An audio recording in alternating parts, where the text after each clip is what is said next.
All right, so all our top officials milling around the International Conference Centre today. SABC reporter Glorious Sefako-Musi earlier spoke to the Minister of Tourism, Tokozile Xas, on the sidelines of the World Economic Forum.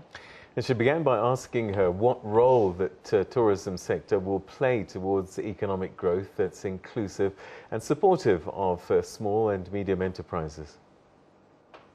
Tourism for us in South Africa has been identified as one of the 6 key growth sectors of the economy, and it has been growing resiliently over the years. We grew our tourist arrivals in 2016 by about 13%, which indicates that it's a sector that sustained the jobs that we had, but at the same time we had a growth of about 120,000 jobs in the year. So that for us, having been a sector where it has easy entry in terms of jobs and participation by our people, we're looking into taking advantage because it cuts across all sectors. So we want to take advantage to ensure that as we look into how South Africa wants to grow this economy, how then in a sector that it is easy to enter by our people, that we can, boost them to really participate. We are targeting into several areas. One of them is, which is an opportunity for our people, the fact that the sector is not transformed. Most of it and the growth that we have seen, it would be a big business employing people. We want to make a turnaround to see how our people can come in and make meaningful contribution. So our tourism enterprise program is one vehicle that we are using, leveraging the fact that they have started to do some of the businesses. Others, through our awareness that we've been creating over the years, they are keen, they are ready to start. So our tourism enterprise business begin to say, to what level can government support them to really, as we present them before the big business, they are ready to offer the services, they are able to supply, they are able to have standards that are required, because we can't lower our standards. We are saying we are a value for money destination. So whoever comes, experiences South Africa must be able to have,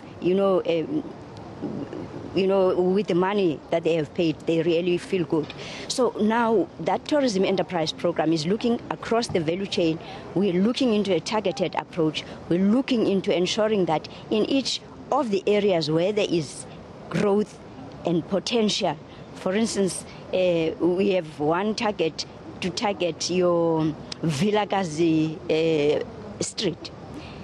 You look there, it can connect with several of the streets, but you'll find that it's only in the street that it takes place. The communities behind are not.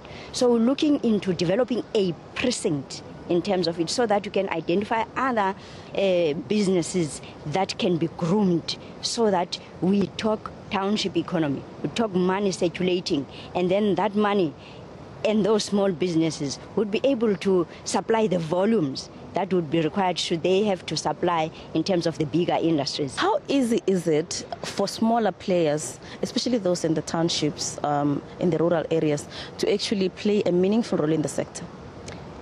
The program that we are running, we are identifying to have rural nodes, to have those focusing in your township, to have those focusing in other subsectors. So what we are doing and what we have been doing, because there are some success factors already. Enterprises have been, what has been identified is market access. They have put together, they know the standards that we want, but at times they are not even known they exist. So we present a platform for market access. Just after the World Economic Forum, we'll be staging our Pan-African Indaba here. We have a pavilion where we are showcasing what they can do, linking them to international markets. We also take them to platforms where they exhibit in international trade fairs. So that is what we are looking at enhancing. But on top of it, we're developing skills and really ensuring that we develop their products to be ready for the market. So it is part of a chain of what we are doing for them to be able to really present themselves in front of the market. But also, as part of it, we're looking into issues of funding, which has been an issue. We will be outlining a fund that we are putting together to ensure that we are able to assist as they grow throughout that process, and we are working with other financing institutions of government. We are collaborating. Our government is moving very closer together, and we are working such that government itself shifts its mindset to ensure that there is commitment amongst big business to work with small business, and when government procures, with the 30% set aside across departments, when government procures, be it accommodation, be it whatever it has to procure, that 30% must be visible in terms of the big business working with small business, but also directly women and young people have to be beneficiaries. Okay, and we have people from all over the world here at the World Economic Forum. What kind of programs have you put in place to ensure that when they leave after their business here, they will come back maybe for holidays with their families? The important thing about big events or these meetings and events is that, now globally it has been ascertained that, they would come for these kinds of meetings. But in between this meeting, we put packages for them to see some of the attractions around. And that in itself, in future, brings them back as leisure tourists. So there has been a trend now globally where the hosting of these events has led to these people coming back.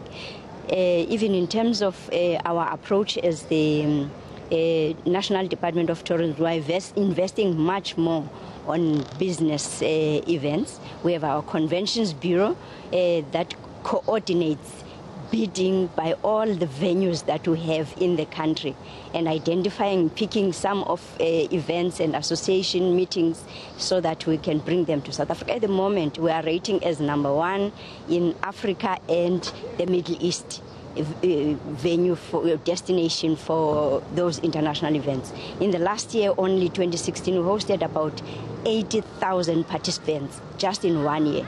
So that in itself says these venues are sustainable.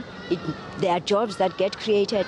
At times there's exposure of young people because they would be taken for a short term when there are such events. In that way they get exposed because usually South Africa has been known as a leisure destination. Now we are growing this arm of it being a business events destination.